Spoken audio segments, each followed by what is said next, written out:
welcome to Seakeepers Voyages of Discovery.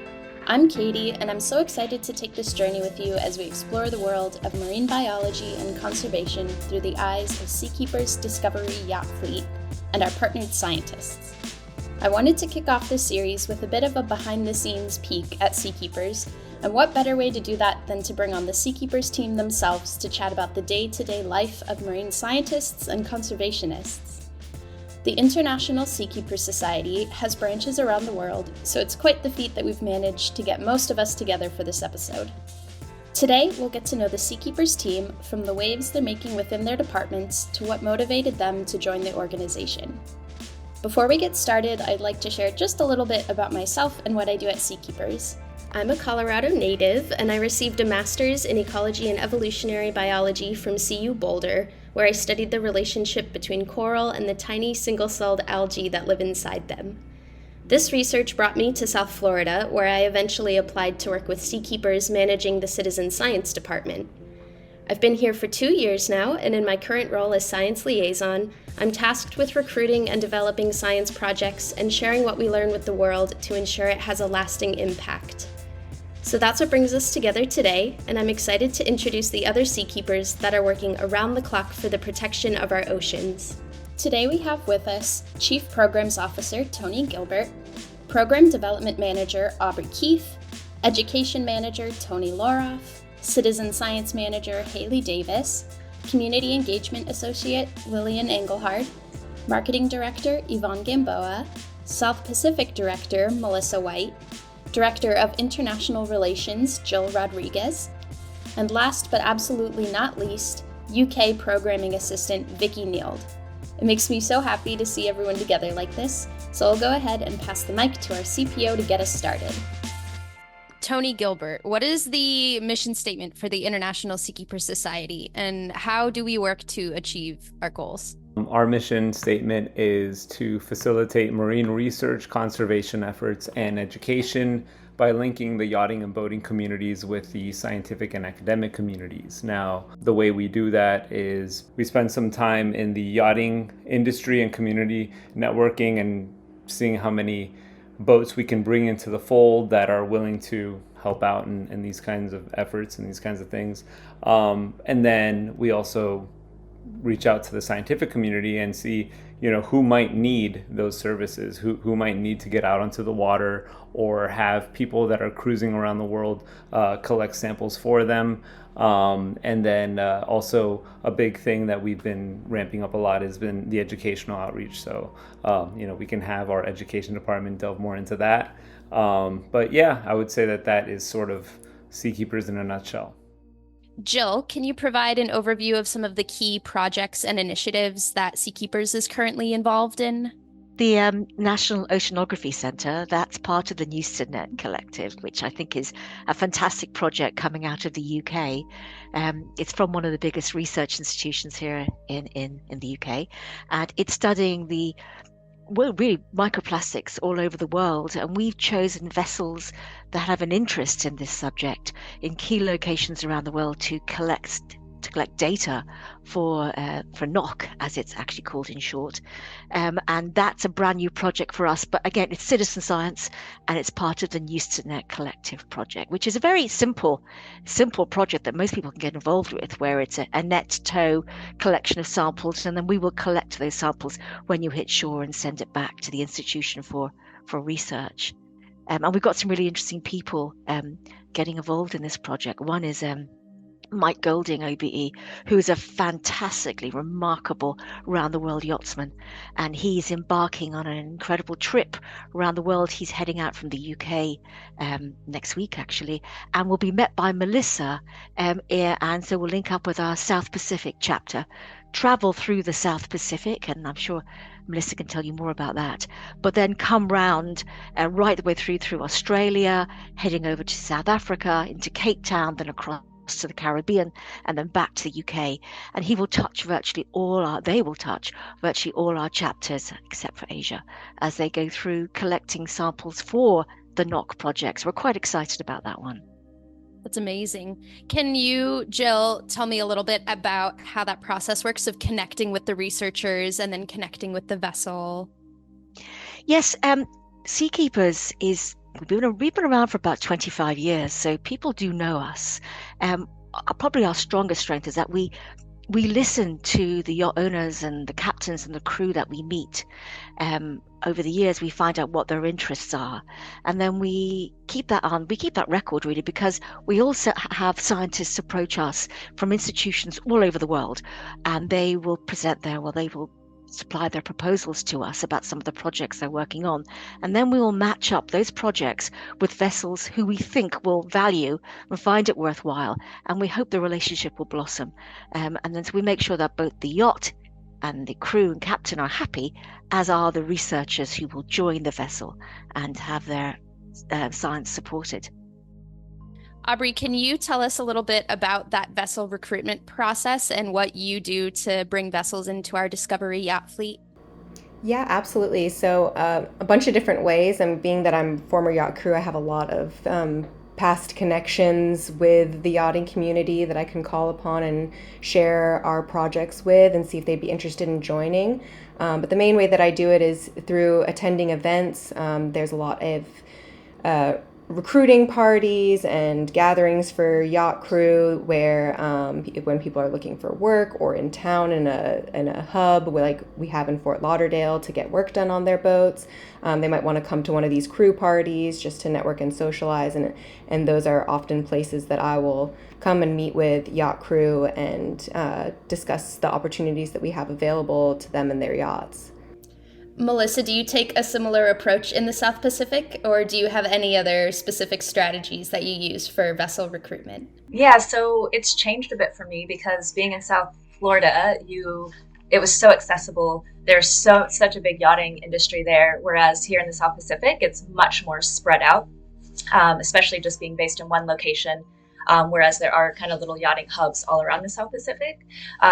So I have found, yes, attending events is definitely, one of my go-tos. However, they're much more spread out. So there might be, one or two shows a year in Australia, maybe one or two things here in New Zealand, maybe one thing in Fiji.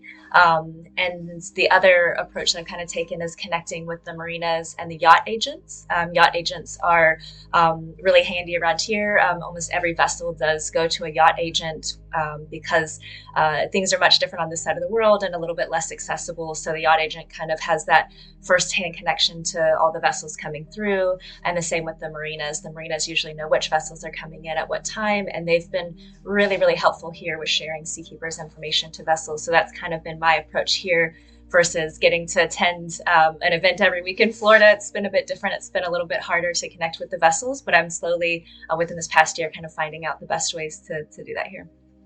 Yvonne, what sort of marketing strategies do you use to share Seakeepers' mission with the public? So it's really exciting because Seakeepers has to communicate to so many different audiences. You're speaking to yacht owners whose budget is probably, 3 or 4 times larger than the budget of a volunteer who's coming to coastal cleanups on a monthly basis. And then when you also have different chapters and offices around the world, when Melissa doesn't have events that are accessible to her to recruit more vessels, it's our responsibility to be able to market it in the best way possible. So we've actually created new kind of forms and new outreach programs through our website and through different grants that we receive to be able to advertise these types of expeditions, educational opportunities. So from creating a really large social media community to also creating a website that is user-friendly and that allows all of our different chapters and offices to essentially maximize our marketing efforts, but also reach a larger audience. That's really important to us.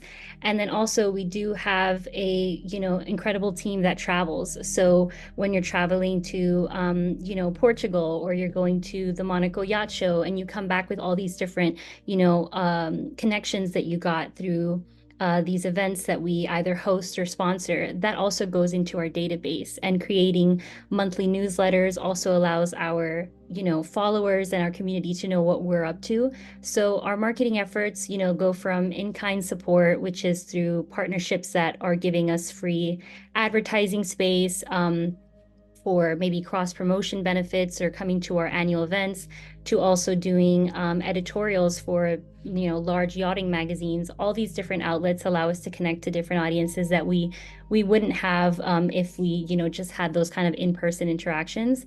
So we definitely rely very heavily on digital marketing as well as traditional, and that's allowed us to expand to what we the Seakeepers that we are today.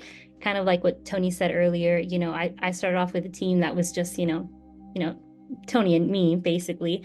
And now we have such a huge team on a worldwide level that it also, kind of pushes us to expand those marketing efforts that maybe we weren't accustomed to before. So there's so many different outlets where we try to plug it in, but for the most part, we do rely very heavily on digital marketing just to have that kind of like global outreach. So I hope that answers your question. Yvonne is essential for every department, because if she isn't out there supporting what we do, nobody will know what we do. So marketing is the backbone of what Seakeepers is all about, really. Yeah. And do you have any examples of marketing partnerships? Yeah, absolutely. So we're very lucky that we have over 20 media partnerships. And so the way that these media partnerships are basically, created is that we reach out to high luxury brand or yachting or eco-friendly, magazines or online blogs or, influencers that are willing to support us through in-kind support. And that basically means that we are not paying for advertising space or for editorial space. They are giving that to us in exchange for benefits. And that could include getting tickets to our biggest event of the year, which is during, FLIBS, or that can also, include, receiving, certain benefits year round on our website or through social media outreach. So those are some of the partnerships, but that also includes, some of our program partners who create backlinks, which essentially backlinks, maybe I'm talking too much marketing lingo, but basically, by plugging us into their website or to their social media channels, that also creates, more clicks and conversion rates onto our website. So we're constantly measuring things like that. And so, also making sure that we're collaborating with the programming team. I mean, we, even though we could be considered the backbone, we couldn't do what we do if it wasn't for the programming team. I think everybody in this call has interacted with marketing, at several points throughout the week, just checking in, are we pushing the right expeditions? Are we allowed to show this picture in this video? Does the scientist give us permission? What should we be including in these captions? What photo credit should we be giving?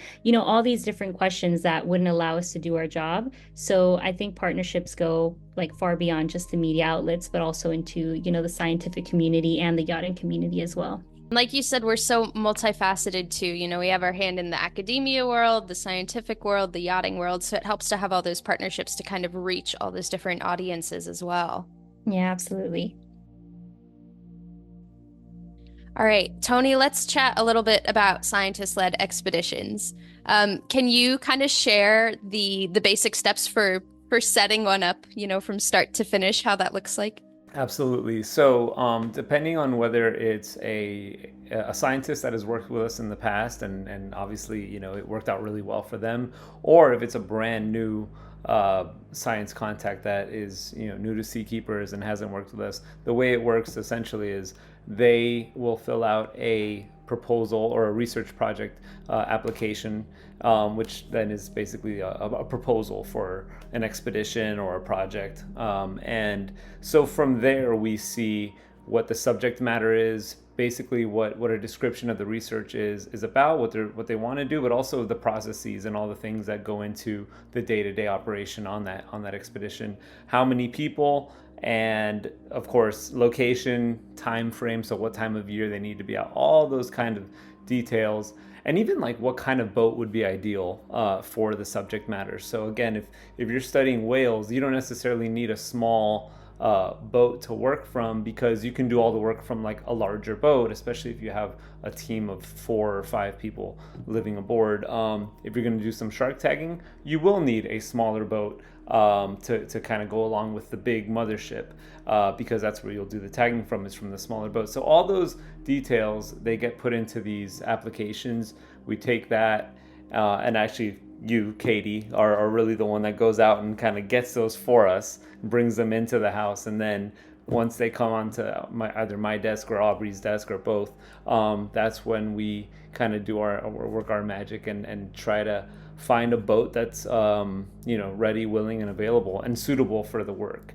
And so speaking of marketing, which we just touched on that broad topic, but one thing we've been noticing, and some of this is like, oh, let's try this and see if it works. And one thing that we found that really works is social media. I mean, which should be no surprise, but the more followers we get, the more eyes we get on Seakeepers in general.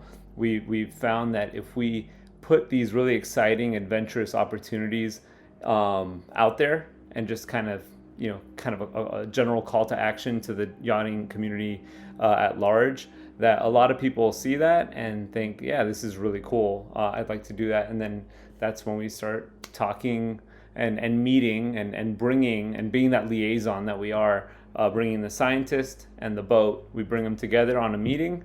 That's when we start talking actual logistics about the expedition itself. And once everything is all figured out and nailed down, and it's just a matter of now executing it and having one of us be there to document the whole thing, which is really cool. Yeah. Aubrey, what are your methods? Say Jill or Melissa or I bring a scientist's proposal to you and say, this person has this amazing project, they need a vessel. What are your next steps to finding the perfect vessel for that project? I like to find boats that have joined our Discovery yacht fleet, but that haven't been able to participate in a project with us yet. So newer boats and just getting them activated and actively participating in our program. But I will look, geographically first of what the region is that the researcher is needing to do the research in, and find out which boats we have there. And then I would further narrow it down based on how many personnel need to be on board the boat, whether I, need just maybe a day boat, or if I need a boat that can support them overnight for a longer time, and just narrow it down based on what is actually available within our fleet. And then just go and reach out personally to each of the boats that I think would be a good fit that are in our fleet currently. And of course, we have cases where we maybe don't have anyone that's available within our current fleet. And in that case, we then reach out to new people, and that can be done through, our marketing team helping us with that, or it can be done at events, talking to people that are current members and currently enrolled in our Discovery Yacht Fleet, and asking them if they know of any vessels that fit that description and location that would be willing to participate. So a lot of different ways, just kind of depends on what the project is, where it is, and who we've got around. That's great. And Melissa, you're on an expedition right now. We can see in your background. Can you tell us a little bit about what you're doing? Yeah, so I'm here in New Zealand. I'm working with Manta Watch New Zealand. We're out on the water with a repeat Discovery yacht. The owners have been extremely, extremely generous. They also really enjoy the work that's being done. They get to actually help and be hands-on as well. But we are helping the Manta Watch New Zealand team. The information about oceanic mantas here in New Zealand is very little. So there is a team that has been studying the mantas here, and one of the things that Seakeepers is doing is helping them actually get more time out on the water. They are tagging the mantas with satellite tags so that they can actually gather some high resolution data on what these mantas are doing, where they're migrating to, kind of their whereabouts when they're in New Zealand. Do they stay in New Zealand? Do they leave New Zealand? What time of the year? How deep they're going? All that kind of information can be gathered through those satellite tags. But then also IDing the mantas and trying to figure out the population size. So mantas have these unique belly spots on the underside, so they do a lot of drone work. So when these mantas are at the surface feeding, they do these belly rolls, and we're able to get IDs from those belly spots. Lydia Green, she's the kind of founder and runs the Manta Watch New Zealand. She has this massive database, so she actually goes through every single image that has been captured by themselves or through citizen science, so kind of people out on the water that are reporting these mantas, and she's able to kind of figure out, are there repeat mantas in New Zealand? At the moment, I think they've only found a couple of repeat mantas, so they're now just kind of gathering this massive population size.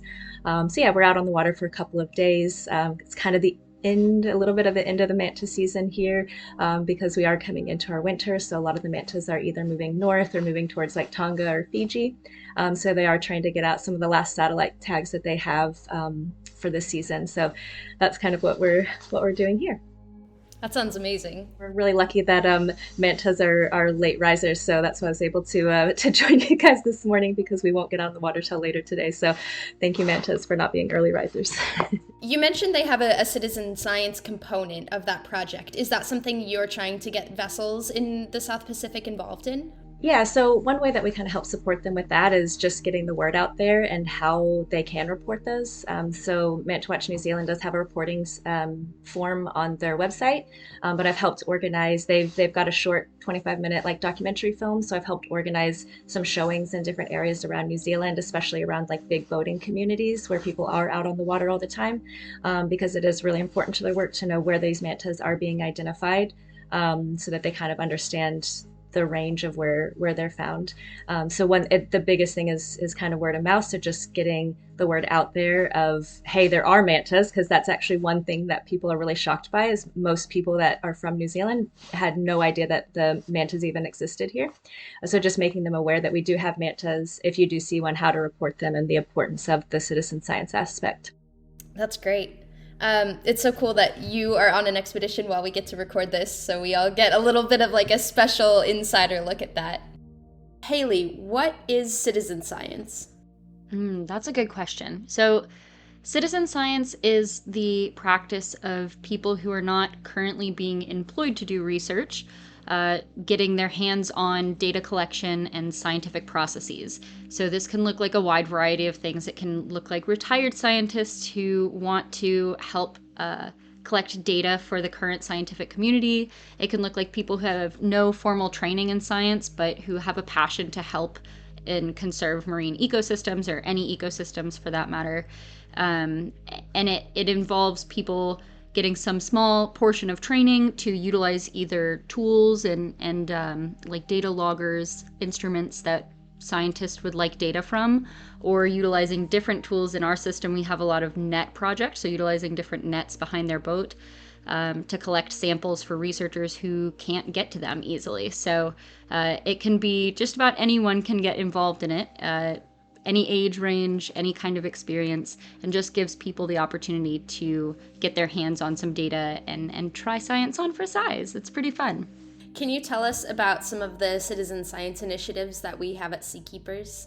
Yeah, so our major ones that we have going on right now involve different ways that people can collect data from their vessels, as that's kind of what we do here. But the first one is Seabed 2030, which involves installing a data logger into a vessel's navigation system.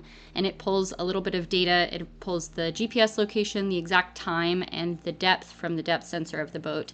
And this helps us to create three-dimensional maps of the sea floor. So this is a really cool initiative, a global initiative, to try and map the entire seafloor by the year 2030. And then another project we have going on is the Newston Net Research Collective, where we work with a variety of different researchers collecting different kinds of data, but all of them involve these nets that can be towed aside vessels. So these look for different organisms or plastics, things that can be found at the ocean surface, and utilize vessels that are headed to places that are difficult to reach for researchers who maybe don't have the time to head across the entire Atlantic Ocean amid their full-time job. And then lastly, we have a new upcoming project that is just getting launched right now, which involves eDNA. And this project is really interesting because it allows citizens to collect water that contains DNA from the organisms that are living there, and process this DNA into little filters. And then this DNA filter can then be sent back to the researcher and analyzed to detect what animals might be in the area that the boaters may not have even seen. So it's a really good way to detect animals that are hard to find, hard to locate sometimes. And we have a couple different projects looking at different organisms and distributions around the world. So we're hoping to get some of those out to you guys soon, and really excited to see what that brings in the future. Haley, can you tell us a little bit about one of the projects within the Newston Net Research Collective and what types of organisms that researcher might be studying? So one of the major projects we have going on right now within the Newston Net Research Collective assesses the biodiversity of organisms living at the ocean surfaces, and specifically organisms that are called Newston, or even a category of plankton, so they get kind of pushed around by the ocean's surface currents and by wind patterns. So this is really exciting and cool because these organisms aren't like our whales and dolphins or turtles that migrate of their own volition. They're kind of along for the ride, and so our citizen scientists get to utilize these nets to pull and collect these organisms from across huge ocean areas and see what their diversity is like based on where the currents have brought them. So some examples of organisms you might see in this category are things like teeny tiny larval fish that they're not big enough to move around on their own very well yet. Other things like larval crabs, or specifically this researcher is looking for some Neuston called blue buttons, and also things like Velella, which is a by-the-wind sailor. So all sorts of little organisms that live at this ocean surface are really unique and interesting and cool, and also really poorly studied because they're often overlooked. So this research project gives us a chance to look at organisms that are readily available but often not actually studied. Do you know any of the implications that this research hopes to have? So another really interesting thing about this project, looking at this fairly understudied ecosystem on the surface of the ocean, is that so much of it takes place in international waters and outside of countries' borders.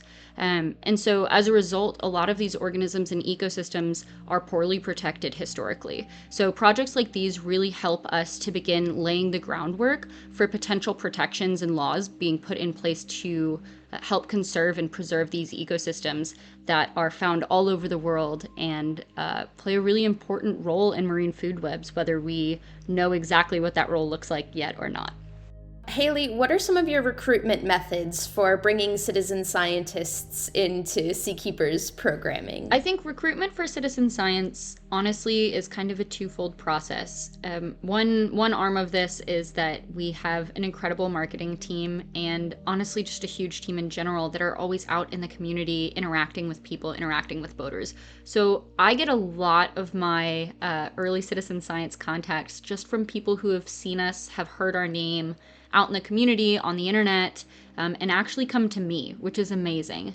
I think the way that I recruit or look for new citizen scientists to get involved is honestly the easiest part of the job. It's the easiest sell ever because everybody wants to be involved in doing cool research, right? Doing cool science and giving back to the community that they're a part of. So anytime I'm out on a dive boat, anytime I'm out interacting with just coastal Floridian communities in general, I obviously have Seakeeper's name on my mouth, and people love to hear about it. They want to get involved, and they want to find out how they can give back. So really easy sell for me. But yeah, if anyone on the podcast wants to, or anyone who's listening to the podcast wants to be involved in citizen science and has a vessel that they can utilize, then shoot me an email, haley@seakeepers.org. And I'm sure this will be a great recruiting opportunity as well. It's good to note that there's opportunities for all shapes and sizes of vessels as well. Our citizen science projects can really be for any boat, big or small, as long as you have a depth finder or excitement to participate in some sort of marine science. Yeah, even if you don't have a nav system in your vessel or aren't a big enough vessel to have certain kinds of things, we can always put a net on the boat. We can always give you DNA sampling kits. These are fairly small, easy to use projects and fairly small, easy to use tools and toolboxes that we have. And so it's really nice that it doesn't require a whole lot of anything from your vessel. You don't have to have freezer space. You don't have to have a refrigeration unit. You can be pretty low tech and still be pretty involved, which is amazing. Yeah, that's great.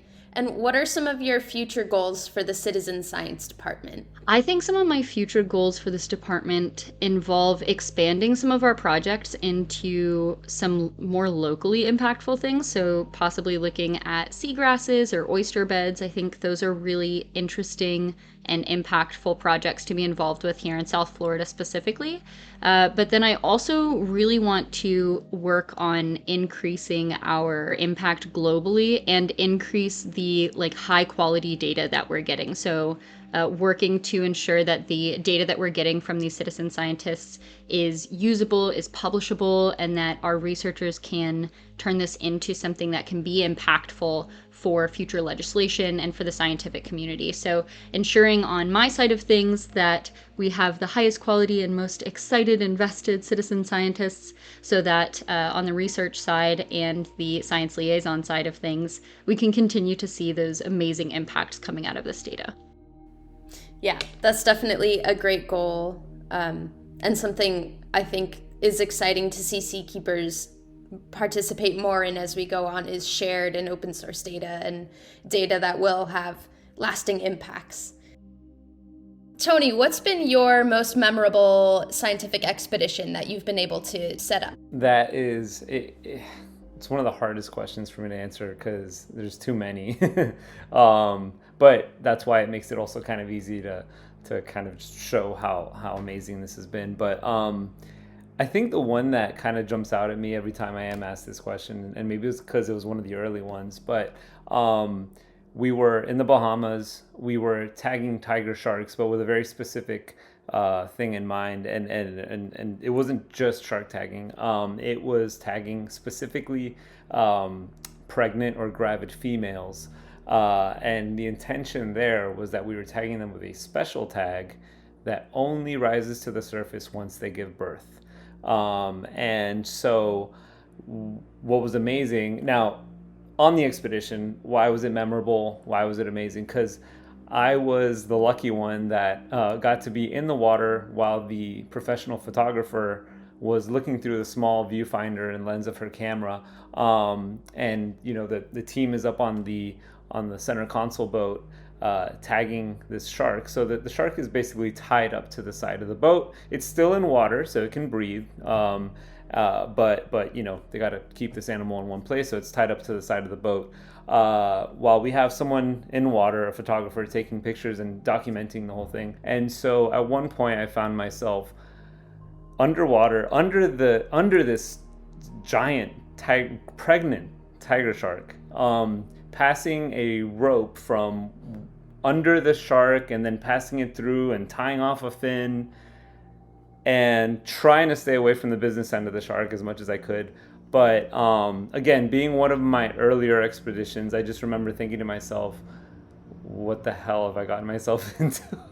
but it was fun and it was cool and it was interesting. But it's not what you think you're going to be doing when, like, 2 years prior to that, I was sitting for the bar exam after having graduated law school. You don't think you're going to end up under a huge pregnant tiger shark, tying fins and things like that. So, and having nothing but a prodding stick should there be any other sharks around. So that kind of, I guess, makes an impression in your mind. But I will say that I've been very lucky to have multiple experiences now since then, just like that, where I'm in the water with these amazing animals, or even above the water, helping out as a sort of like field tech assistant.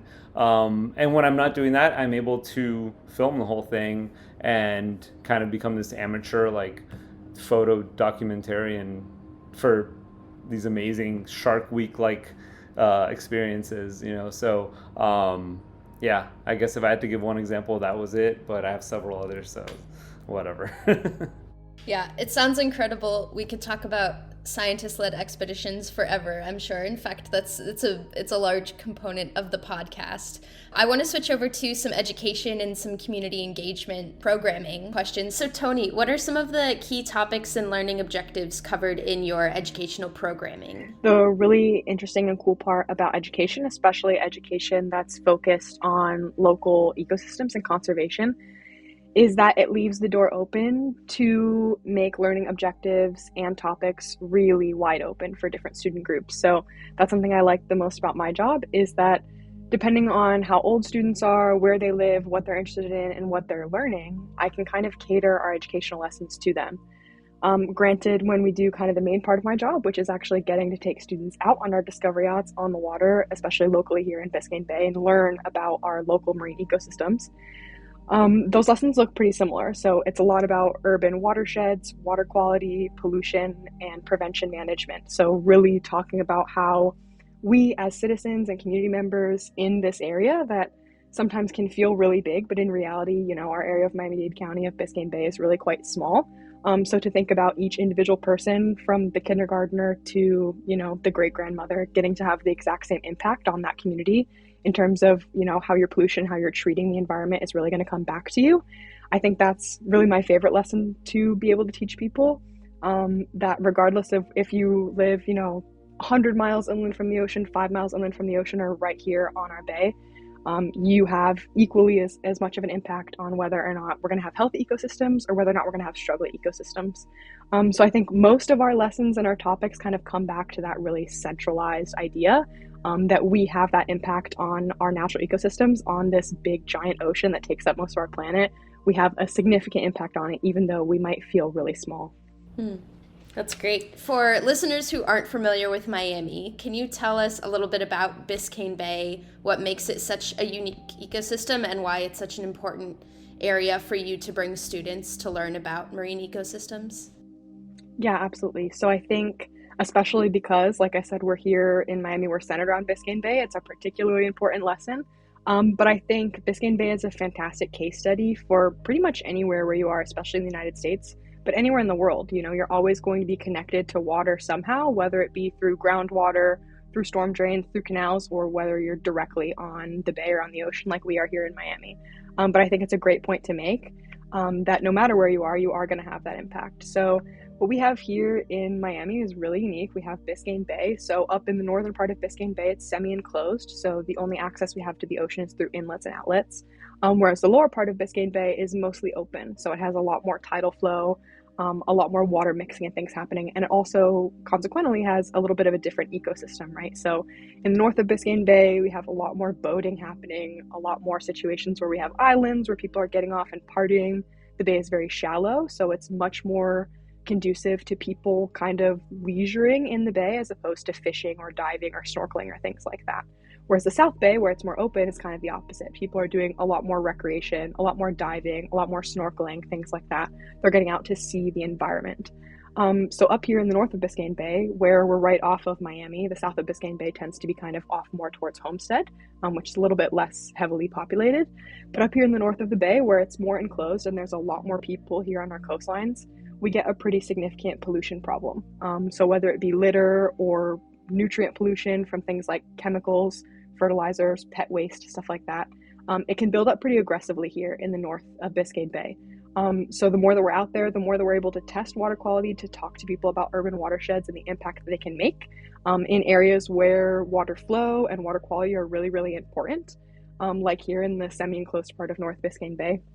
It's important that we can teach people that not only how close you are to the waterway makes a difference, but also the ecology of the waterway, right? Like the physics of the waterway, how the water is flowing.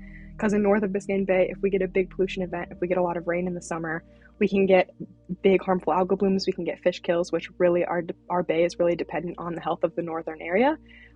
Whereas in the south, where we have a lot more water flow, those pollution events don't have as much of an impact. So it's really important that we're teaching people globally, not only here in Miami-Dade County on Biscayne Bay, that where you are in situation to a waterway is really going to impact how the health of your natural areas, whether or not you have healthy water to drink, whether or not the animals around you have healthy water to interact with, and all those things that are associated with clean and healthy waterways. Lillian, what are some of the community engagement programs that you have folks around Miami participate in? Sure. So the biggest one is our shoreline programming. So we host coastal cleanup opportunities multiple times a month throughout South Florida. We mostly host at Morningside Park and at Margaret Pace Park, which are both public parks in the downtown Miami area that are very unique because they are coastal to Biscayne Bay. So you could literally climb into the water right there if you wanted to. And these areas are frequented by a lot of people who might want to walk their dogs there, have a picnic, hang out with their friends, do sports. And having a lot of people around just creates a lot of trash, especially with the windy and rainy conditions of Miami. There is a huge issue of trash in the inland areas making its way into Biscayne Bay.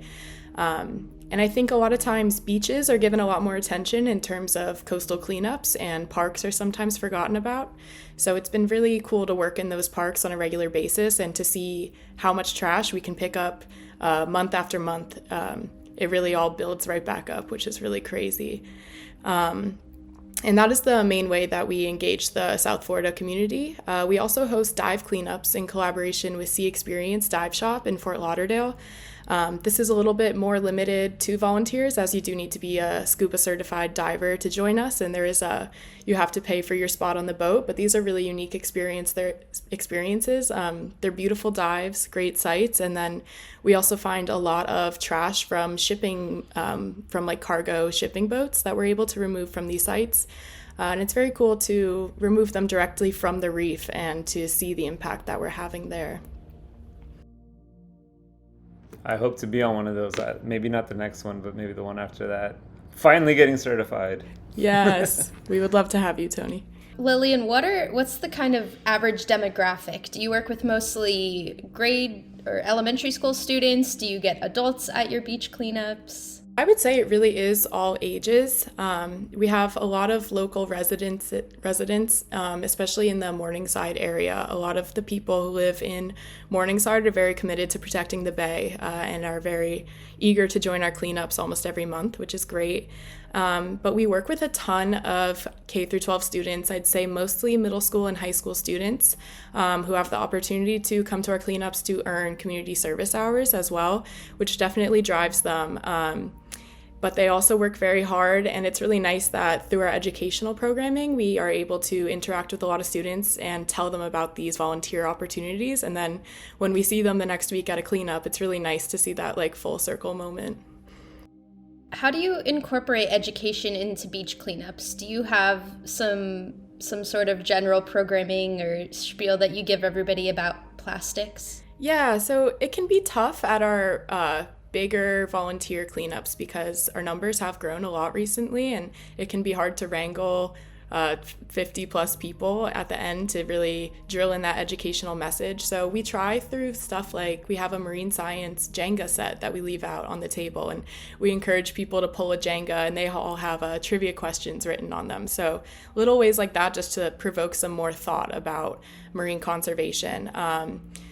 When possible, we always do in the beginning and the end try to tell people take a look at what kind of stuff you find today. What kind of materials are you finding the most? Are there any specific brands you're finding the most? Stuff like that. And it's a lot easier during our floating classroom expeditions to really drill in that educational message. At the end, we always engage everyone in a conversation reflecting on what they found, and we often find that a lot of people are very surprised by the kind of stuff that they're finding on coastlines and the magnitude of things like bottle caps and cigarette butts that you could just pick up thousands of in a short amount of time. And after that, we're really able to host more in-depth discussions about sustainability, about products that we can use instead of those products, about greenwashing, and all this stuff that you really need to be aware of to be a eco-friendly citizen in Miami-Dade. Are bottle caps and cigarette butts the most common waste that you find? I would say so, yeah. So we have a cool citizen science initiative, Marine Debris Tracker, which is an app that our volunteers can use while they're cleaning. And it was created by the Jambeck Lab at the University of Georgia. And it's an app where you can basically log everything that you're finding and create a list and then upload it. We're lucky to be an organization that they're partnered with, so people can log that trash under us. And then I'm able to go in the back end and see a log of everything that they picked up. And it creates really easy infographics and everything. And yes, bottle caps are a huge one that we find, plastic ones specifically, cigarette butts, and I would say then plastic fragments. Do you have a number for how much total waste has been collected at Seakeepers cleanups? Our coastal cleanup programming started in 2019, and since then we have picked up 24,513 pounds of trash. And the majority of that has come from our South Florida shorelines, as well as some other international cleanups like in Mexico and Mallorca and stuff like that. But the majority of that is from Miami-Dade and Fort Lauderdale. That's amazing. I wasn't aware that the number had grown so much. And Tony, what are some examples of local educational programming versus some of the global opportunities that you provide? A great example here in South Florida, other than Biscayne Bay, is the Everglades. So we do a lot of work that's really focused on Everglades conservation and information about the Everglades and why they're so vital to our coastal ecosystems, but also our livelihood here in South Florida, being that they provide drinking water. Everglades provides drinking water for over 8 million South Floridians. So that's something that's really important locally for us to focus on, those types of local issues in terms of conservation. And at a global scale, something that we really try to focus on in general is stewardship, whether that be with pollution or getting involved with your local organization. So if Seakeepers isn't local to you, like our headquarters is here in South Florida, or if we don't have a chapter that's close to you that you can get involved with, finding organizations that have missions that are driven similarly to ours, where we're focused on informing people about the conservation of nature and making local impacts that our community is going to feel, I think is going to be your best bet to kind of get involved with your local community. But globally on the education front, Seakeepers is really focused on connecting with those organizations that have that ground level impact. So for example, in our South Pacific and UK chapters, we're partnering with different organizations out there that do similar types of education in terms of focusing on local conservation. And then we're able to bring our Discovery Yacht Network, our boating network, and our connections to those groups to be able to increase their impact and also bring in our global programming of stewardship and making sure that everyone who interacts with the ocean is doing it in a healthy and conservative way. For anybody that isn't here in South Florida or isn't close to our UK or our South Pacific chapters and can't get access to our hands-on in-person resources for education, we do have online lesson plans. We have an activity book for students and educators. We have videos. We have all kinds of things that educators, either at home or in the classroom or in the field, can actually bring into their lessons. So whether you're an educator who just needs a break from creating lesson plans, we have some that you can use to fill in that meet especially Florida education standards, but are also meant to meet US science education standards. So anyone in the United States particularly who's looking to get lessons that fit their learning standards can make sure to find those with us. We also recommend other organizations around the world that do similar lessons to us. So if you go to our website, seakeepers.org, you go and look through our educational resources, I'm sure that you can find something wherever you are that will work for you or your students. What are some of your long-term goals for the education department at Seakeepers? What a great question. I think right now and in the past year or so, we've really focused on increasing the impact of our local South Florida education program. Given that I'm based here in South Florida, that's kind of been what we've been able to get our boots on the ground for the most. I think what I would love to do is kind of like you mentioned, Katie, be able to scale our local education program and see the success that we're seeing here in South Florida to our other chapters and all over the world. I think the more we're able to create resources that are applicable to most anybody who's willing to learn about the ocean, the more we're going to be able to make that impact. I think hands down, the best way to get our engagement up is to be able to take more students and educators out on boats. I think that's what makes the most impactful experience for students and educators, is getting to be on the water, do hands-on experiments, be a citizen scientist themselves.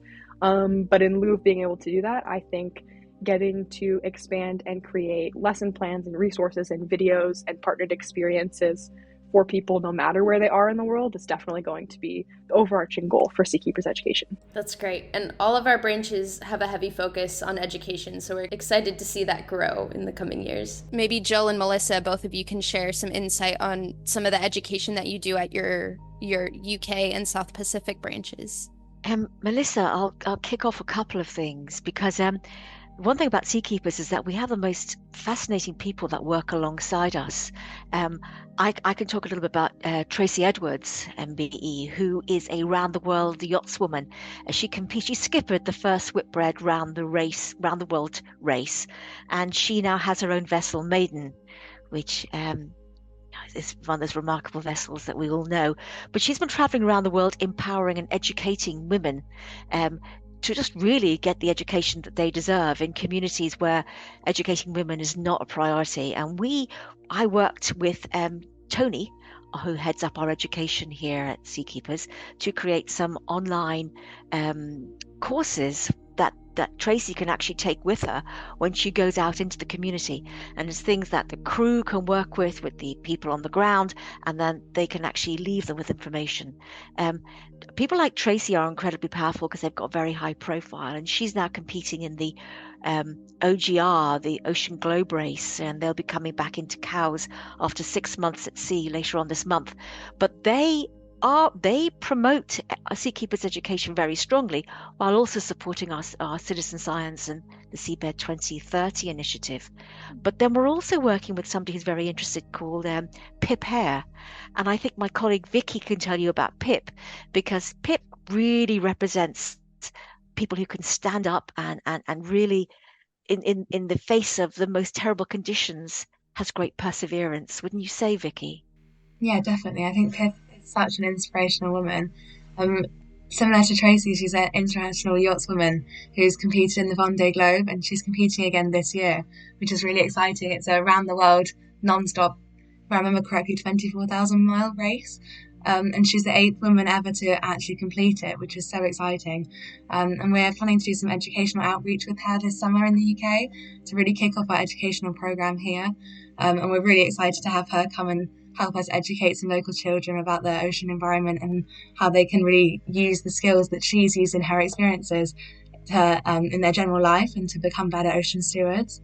So in particular, she really focuses on resilience as a key message and problem solving, and just really understanding that in that adverse situation or in those challenges, how can you overcome those circumstances and continue to succeed. So I think we're really lucky to be working with her. I think she's a really great person to learn from. Yeah, very inspirational. And what type of educational activities are you planning to do with her, Vicky? Would that come in the form of a floating classroom, or do you have something else in mind? Yeah, we're planning to run a floating classroom with her, using some of our local stakeholders and networks in Poole Harbour here in the UK. And these will focus on sailboats and the deep ocean, and looking into how that theme of resilience can be used from both a human perspective and also from a sailboat and a organismal perspective, for those that live in challenging conditions like in the deep ocean. So we're really excited to get her there and to have her use her experiences to really enhance those lessons and help us educate children. Melissa, can you tell us about some of the educational programming that you're doing in the South Pacific? Yeah, so I'm trying to kind of kick off the education side of things here in New Zealand. There is an organization here called Blake and Zed, and they have an amazing environmental program from students of all ages, even up to teachers. And so one thing I've done is partnered with them, and they've got an amazing program, but one thing that they didn't have is a floating classroom. So SeaKeepers has actually been able to partner with them to bring our floating classroom here in New Zealand. And we did just recently have our first floating classroom, and it was really successful. The students, learned so much. They had such a fun time, and it was quite a unique experience. We had a glass bottom boat so the kids could actually look at the sea life under them. We did several things with water quality testing to species identification, and the kids were really quite engaged the whole time. Since that went really well, they're kind of wanting to expand the floating classrooms to different age groups that they have. So, we've kind of got some tentative floating classrooms set up for this month with some of the intermediate school kids, and we're going to be partnering with Manta Watch New Zealand, which is who I'm on the expedition with, because they are doing a boat trip out where it is kind of common to see some mantas. So we kind of wanted to bring in the mantas and the importance of citizen science and things like that to the students that are going out on that vessel. So that's kind of our gateway into the education here, but partnering with an organization that is really well established and has an amazing outreach to the students is something that we're kind of getting involved in. Because it is just me here, it has been harder to expand that, but I have gotten some requests of bringing our education to some other areas in the South Pacific. So hopefully, as our team grows here, we'll be able to actually expand the education department here as well. Yeah, and we're all really excited to see that grow as well. And you've also been doing quite a bit of citizen science work in the South Pacific. So what initiatives are you involved in for citizen science? Yeah, so we've brought the Seabed 2030 here to New Zealand as well. So we have several vessels engaged in that program. We have had vessels interested in the Newston Net Research Collective. So I believe we've had a net that was already here in the South Pacific, and we've kind of passed it on to another vessel. Just recently got a shipment in of some more nets. So hopefully we get a couple more vessels engaged to take on a net for that project. And then we are now partnered with a program called Citizens of the Sea. So they've kind of created a different type of plankton tow using a torpedo, and they're actually doing their first citizen science program during the South Pacific Rally. So we've engaged with vessels that are participating in this massive rally. And so there's 24 vessels that will be taking on this torpedo DNA. And we've opened up the Seabed 2030 program to the vessels participating in that. So we've had a huge response. I'm actually just waiting to get more loggers in because we've had such a great response to that. So hopefully we'll be able to get a logger on all the vessels that are participating in that. And then, after this rally, depending on how things go, this might be a consistent citizen science program where we help find more vessels to take on these torpedo DNA tows as well. So there's a few things that are kind of happening in the South Pacific that are just getting going. However, we are able to still participate in the programs that have been kind of started through the UK and through headquarters that are global projects that we're able to get on vessels here. Yeah, that's amazing. And the amount that you've been able to engage the scientific and yachting communities in the South Pacific since you've been there for just about a year now, is that right? Yeah. Actually, I think, just recently just hit my 1 year of being here. But, because, SeaKeepers has been global. However, it's, without having somebody on the ground, it's a lot harder to engage. And so there has just been like a huge amount of engagement here in the South Pacific. So, it kind of started out with me going out and reaching out to scientists, reaching out to the community. And now those kind of things are happening a little bit more organically. I'm having people, through word of mouth or through our marketing has been finding out about Seakeepers here in the South Pacific. And I've now been getting contacted by vessels and by scientists to grow the program here. So, this past year has been really successful. And we've just had, a huge amount of success in engaging the community here. That's awesome. Are there any specific threats or pressures facing marine biodiversity in the South Pacific that might be different from what, maybe some of our listeners in South Florida, for example, are seeing? I think one of the biggest things here is that it's not as accessible. So there's still a lot of work to be done here. And that's one thing that I think everybody's thrilled that SeaKeepers is here, because we are making it a little bit more accessible for the scientists to actually get out and get work done. So, with this torpedo DNA, there's just a huge gap in data here as well. And so being able to engage with more projects and getting the scientists out on the water more, I think that's the biggest threat, is just not knowing here again, like with the mantas, I know mantas have been in New Zealand probably for forever, but it was just never reported. It was never studied. So it's things like that. I mean, I think they've found out that there's, more than 20 years ago, people were seeing mantas here, but yet it's only been within like the last 5 years that we've actually been gathering any kind of data here on the mantas. So that's the kind of the importance, or the threat here, is just the lack of knowledge. Yeah, Tony, go ahead. I know a little bit about it because we have our weekly meetings between, myself and Melissa. But you said the word torpedo DNA a bunch, and I would imagine that anyone that doesn't know exactly what that is might be very confused. So maybe you could tell us a little bit more about what exactly that is. Yeah, so the torpedo DNA, it was kind of created by some scientists at the Cawthron Institute here in New Zealand. So it's kind of just a different way of doing a like Newston or plankton tow. But it's pretty much just a torpedo looking device that's about this big. And they're able to actually tow it behind a vessel going between like 8 to 12 knots, which I think, as most of you know, with the Newston nets, you typically have to slow down to about like 3 knots. And so for some vessels, it's kind of hard to do that, especially if they're on a sailing vessel or if they're trying to get to a location in a certain amount of time. So this just allows the vessel to actually do a tow at a higher speed, probably not even having to change the speed at which they're cruising, but able to gather the same kind of plankton information as an actual net. So it's quite kind of cutting edge technology. It's a much smaller device. So vessels that might be a little bit smaller, it'll be a lot easier to take on. They won't have to slow down. So it's kind of, hopefully a project that will eventually become global, but it's kind of just being tested out here in the South Pacific. Thank you for explaining it. And it's also really cool to see how maybe some of the technologies that we're using in programs might change and become more efficient over time, and might become maybe less of like a hassle for vessels to use as they're, just crossing the ocean. So that's really exciting. I think seakeepers are very aware of new technologies which are emerging because we make sure we attend industry events where they talk about these ideas, because seakeepers needs to be up to speed so that when we do talk to our owners and captains, that we can bring them the best technology for the research they're supporting.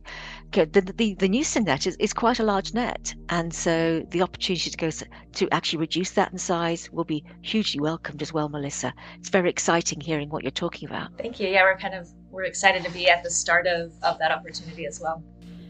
Yeah, and you're right, Jill. There's so many opportunities to travel to so many different conferences and learn from so many different groups of people, from the scientists we're interacting with to, some of these large oceanography-centered summits. So it's great that we have so many people all around the world that are attending and learning and helping to kind of foster this technological growth in marine science. Aubrey, what do you think are some of the kind of key challenges facing marine conservation efforts today, and how would you say Seakeepers is helping to overcome those? Well, I think something that's always been a challenge for marine scientists is just getting vessel access. That's one of the most prohibitive costs in marine science, to charter out the vessel. Not all departments have vessels that they can use for the researchers, which is, I think, the main reason why Seakeepers went in that direction, to host these scientist-led expeditions aboard people's private yachts, which can really help to make a researcher's budget go a lot further and be able to get them a lot more days at sea and doing the actual research and deploying new technologies and paying for those new technologies if they don't have to then worry about the vessel cost for that expedition. Yeah, absolutely. And I think that's such a great, unique aspect of Seakeepers, that's kind of our main advantage that we give people is more access to the resources to get the science done. So, but also, I think owners are becoming much more interested in learning. They're not just simply white, beautiful things that float around the Med and everybody sunbathes and drinks champagne. No, most of our owners now really want to give back to the ocean that they care about, and they want to support meaningful science. And if they get an opportunity to engage with some leading scientists, and many of the scientists we work with at Seakeepers are excellent in their fields, we're giving owners an incredible opportunity not only to support science but to learn themselves. Yvonne, you've been around for a while, so you've gotten to see these trends and you've seen the growing interest in marine conservation.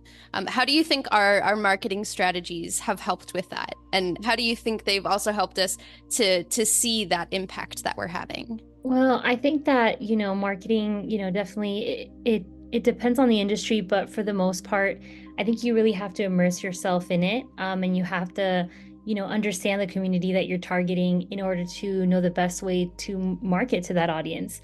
And Tony Gilbert has gotten some great testimonials from some of our, Discovery Yacht owners. And one of the things that they love the most about, I guess, donating time aboard their vessel is that, it's not the same as sending a check to another nonprofit and hoping that those funds go towards something that you're passionate about. You get to see firsthand and experience how your contribution goes back to the ocean that you care about. And if you own a yacht, 10 out of 10 times you're going to probably have a love for that ocean.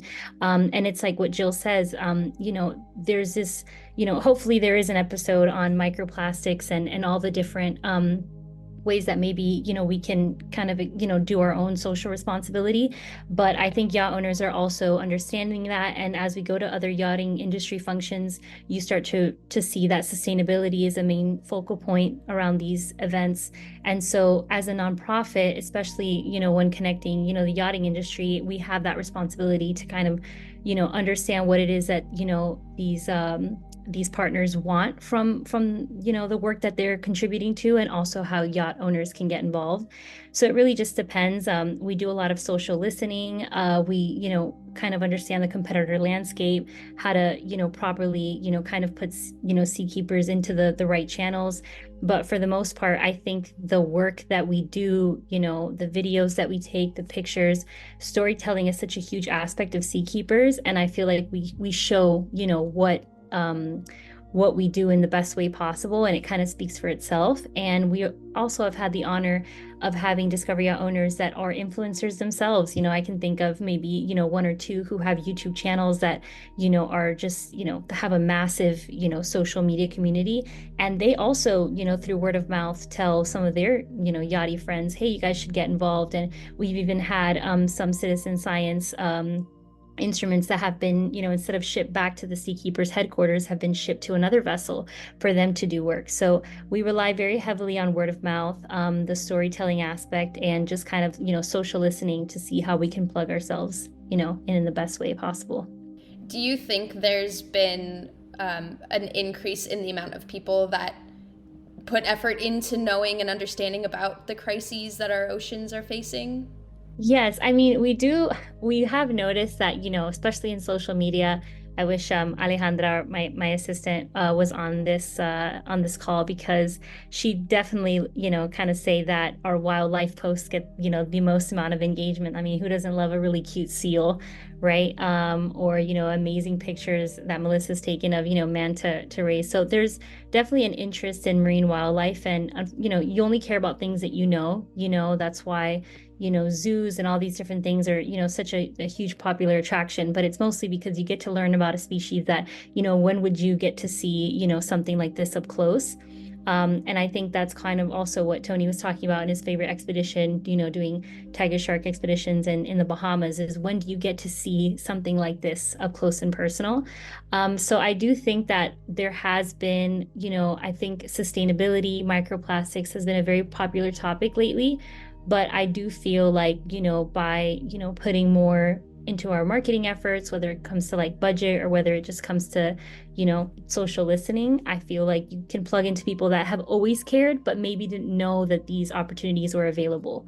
And we kind of come across that a lot, oh, I didn't know you guys even existed. You guys have been around for, 26 years, and I had never even known that this was possible. And raising awareness is a huge part of that, because a lot of these vessel owners or educators in South Florida, or, schools, Title I schools, some of these kids have never even been out on a boat before. They didn't know that these opportunities were in their backyard, and we just make it more accessible to them.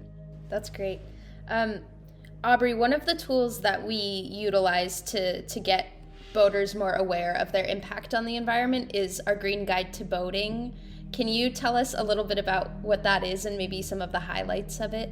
Yeah, so the Green Guide to Boating was developed by our Seakeepers Asia chapter, and it's just like a reference manual for boaters, more of geared towards the owner-operators that are living aboard their boat, and just best practices that they can implement to make their vessel more sustainable and have less of a negative impact on the environment. So it'll give you tips and tricks about different bottom paints to use, or ways to run your vessel to be more fuel efficient, all kinds of tips that can apply to just the way you provision your boat down to the way you maintain it and run it. So it's got a wide range of tools for you to use and resources for you to look up, and also has areas where it tells you about how to handle certain issues that you might have if you are maybe fueling and had a spill, who to report that to, and how to handle that kind of situation if you find yourself in such a situation. Yeah, so a really useful tool. I always tell people it's really comprehensive. I mean, there's every type of information in there that you could possibly think of as a boater to help with eco-friendly practices. So you can download that on the Seakeepers website. I would highly encourage everybody to go check it out. It's a plethora of information for sustainable boating practices. And Lillian, you have the privilege of kind of being on the front lines of some of our conservation work. Can you tell us any of the advice or the tools that you give to the community to kind of carry with them once they leave a Seakeepers event? It's tough. It's hard to give people advice when it does come down to a little bit of making lifestyle changes, and sometimes that involves making sacrifices. I do always tell people that as consumers, we do have a voice, we do have power, and that when you go to the store, even just deciding what kind of products you're buying is sometimes your biggest voice or the biggest way that you can be sustainable. So I often, preach to people about the kind of obvious things like reusable water bottles, reusable shopping bags, stuff like that avoids the use of single-use plastics. As well as, unfortunately, things like about recycling guidelines that a lot of people really aren't aware about, that in different areas you can recycle different things, obviously. And a lot of people aren't aware that your recycling needs to be clean and dry, that it can't have any food residue or oil or anything on it. And unfortunately, a lot of people also aren't aware of how little recycling actually does happen and how the majority of our trash is incinerated or ends up in landfills or, unfortunately, our oceans. So really just encouraging people from the start, rather than relying on solutions like recycling to be a sustainable solution for single-use plastics, to kind of catch it at the start and to try and avoid them as much as we can. But it is hard because we live in a society that's very dependent on single-use items. I think people often, their mind goes straight to like a plastic water bottle, but then you think about things that don't come in any other packaging, like especially toiletry products, makeup products, a lot of home cleaning products and such. It's very hard to purchase those items without buying single-use plastics. So encouraging people to use their voice, but also to not be too hard on themselves about the unfortunate choices that we're given sometimes, and that also really plays into being involved in local and federal politics and elections, and really advocating for people that are aware of the marine debris crisis and the protection that our ocean needs. Vicky, what are some of the ways that the UK branch is helping raise awareness about anything from marine plastics to just the areas of conservation that are maybe the most in need in the UK? Yeah, I think in the UK we're really promoting our work with microplastics, particularly through these NUT projects that Jill mentioned earlier. I think this is a really prominent one, especially in the UK, as we have a lot of macro wildlife that either filter feeding or ingest these plastics without knowing, and then it can increase their toxicity inside those organisms and sadly lead to a lot of them dying and ending up as strandings on our coastlines. So I think it's really important that we really raise awareness for this.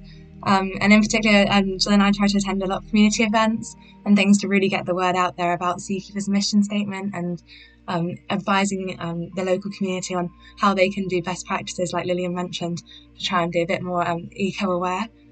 That's kind of what we're trying to target here specifically. And Jill, how do you think UK listeners can be involved? Are you all planning on doing beach cleanups in future programming? We are looking at community engagements. We're looking at what already exists in the UK and how we can actually enhance and amplify the messaging. Vicky is actually based up in outside Cambridge, so she's looking at our first beach cleanup to happen in the Suffolk area, because as you know, I'm actually based on the south coast, so my home areas are going down towards Poole, over to the Isle of Wight, to Cowes, but Vicky's on a different side of the UK, so we're looking forward to what actually washes up on those coastlines, aren't we, Vicky? Yeah, definitely, and just seeing how it differs, I guess, between as more of the English Channel, which is a much smaller waterway, versus say the North Sea, and how products might arise on those coastlines and how they might differ. And particularly for us as a newer base, I guess, in the UK, for me and Jill to have access to both coastlines would be really great, to really increase our network and our community outreach here as rapidly as we can, really get seakeepers out here in the UK more. And we've also been invited to attend a beach cleanup and being organised in Norway. So we'll be going over to Oslo there to support their cleanups on their coastlines. I think that will be fascinating because I hear from them some of the islands that have actually very few people living on them have real problems with debris washing up on the beaches. So it will be interesting to study what's happening on these beaches and feeding that back into Seakeepers headquarters. What can listeners do to be involved in the International SeaKeepers Society conservation work? There's a few different ways for listeners to get involved, and I think visiting our website would be the first step. And there's so many different ways. We actually have a tab there that says get involved. So if you do have a vessel, you can join our Discovery Yacht Fleet. If you don't, then there's no problem with that. There's also different ways you could join by, finding if there's any coastal cleanups that are nearby. We do have an annual calendar that gets updated on a monthly basis where Lillian hosts different beach cleanups around Miami. And we're also partnering with our different chapters and offices to see if they can get their communities involved. So if you are listening from Asia, we do have a Singapore team down there. We also have, Melissa in the South Pacific. And we have Jill and Vicky, obviously, in the UK. So there's different ways to get involved, even if you don't have a vessel. And if you are a researcher and you're listening, we also have an application where researchers can submit their proposals, which actually get vetted by Katie. And through there, we can actually plug it into our website and share it with our Discovery Fleet to see if they are in your area or traveling to your area to help you with that expedition or even get you involved in some citizen science. You can also just follow us on social media and stay tapped into what we're doing. Sign up to our newsletters, support by also becoming a member, which Aubrey is so great at, promoting at all of the different events. And that also gives you access to, benefits that include attending some of our events at a discounted price, even having features on our website. There's kind of year-round benefits that also help you support if you're a professional in yachting or if you're just, want to give back and you want to receive some really cool Seakeepers gear. So there's different ways to get involved at different levels. So that's my kind of spiel. I don't know if anybody else can think of anything else, but yeah, those are some really cool ways to get involved. That's exactly where I was going to point to and I love that we've sort of improved our website in the sense that we were always pretty good about showing the things that we have done already past tense, but in terms of showing the opportunities and ways in which people can get involved with Seakeepers or with, different, basically program opportunities, there's literally a tab on our website that says get involved, and then under there you see program opportunities, and so it doesn't get more kind of self-explanatory than that.